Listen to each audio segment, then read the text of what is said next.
தேவ பிள்ளைகளே, உங்கள் யாவருக்கும் அன்பர் இயேசு கிறிஸ்துவின் நாமத்தில் நான் வாழ்த்துக்களை தெரிவித்துக் கொள்கிறேன். சங்கீதக்காரன் சங்கீதத்தின் புத்தகத்திலே இப்படியாக எழுதியிருக்கிறார்: கர்த்தர் நல்லவர் என்பதை ருசித்து பாருங்கள், அவர் மேல் நம்பிக்கையா இருக்கிற மனுஷன் பாக்கியவான் என்று சொல்லப்பட்டிருக்கிறது. பாக்கியவான். எப்பொழுது ஒரு மனிதன் பாக்கியம் அடைகிறான், நன்மையை பெற்றுக் கொள்ளுகிறான், அல்லது அவனுடைய கண்களானது திறக்கப்படுகிறது என்றால் கடவுள் நல்லவர் என்பதை நாம் ருசி பார்க்க வேண்டும். இதைதான் பவுலடியார் தூய ஆவியானவரை கொண்டு தன்னுடைய நிருபத்தில், தன்னுடைய கடிதத்தில் இவ்வாறாக எழுதியிருக்கிறார். 1 பேதுருவின் புத்தகத்திலே தன்னுடைய மடலில் 2வது அதிகாரத்தில் 1வது வசனத்தில் இப்படி சொல்லுகிறார்: கர்த்தர் தயவுள்ளவர் என்பதை நீங்கள் ருசி பார்த்ததுண்டானால், கர்த்தர் நல்லவர் என்பதை ருசி பார்த்ததுண்டானால், அல்லது தயவுள்ளவர் என்பதை நீங்கள் ருசி பார்த்ததுண்டானால், அந்த நல்ல குணமுடைய நம்முடைய நல்ல ஆவியானவரை ருசி பார்க்க வேண்டும் என்றால் எப்படிப்பட்ட காரியங்களை நாம் செய்ய வேண்டும்?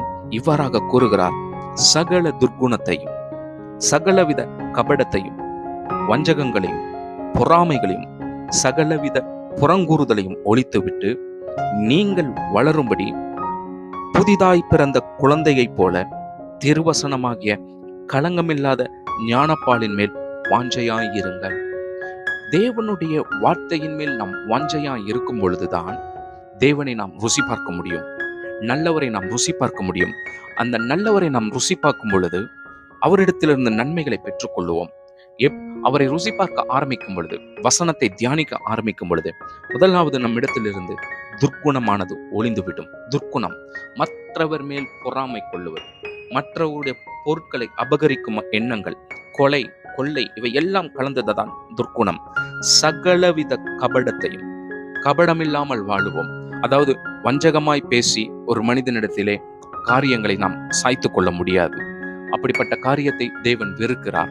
நீங்கள் வஞ்சகம் உதடுடையவர்களாய் இருப்பீர்கள் என்றால், கபடமாய் பேசி அவனுடைய காரியங்களை அபகரிக்க வேண்டும் என்று இருப்பீர்கள் என்றால் அதை மாற்றிக்கொள்ளுங்கள்.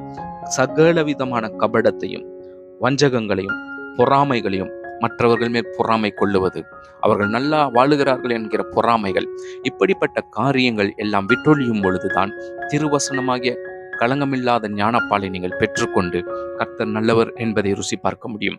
அப்படி நீங்கள் திருவசனத்திற்குள் காணப்படும் பொழுது, தேவ வார்த்தைக்குள் நீங்கள் காணப்படும் பொழுது எப்படி உங்களுடைய வாழ்க்கை மாறும்? இந்த தீயவைகள் எல்லாம் ஒளிந்து விட்டால் கர்த்தருடைய நன்மைகள் யாவும் உங்களுக்கு வந்துவிடும். நீங்கள் கொடுப்பவர்களாக மாறிவிடுவீர்கள்.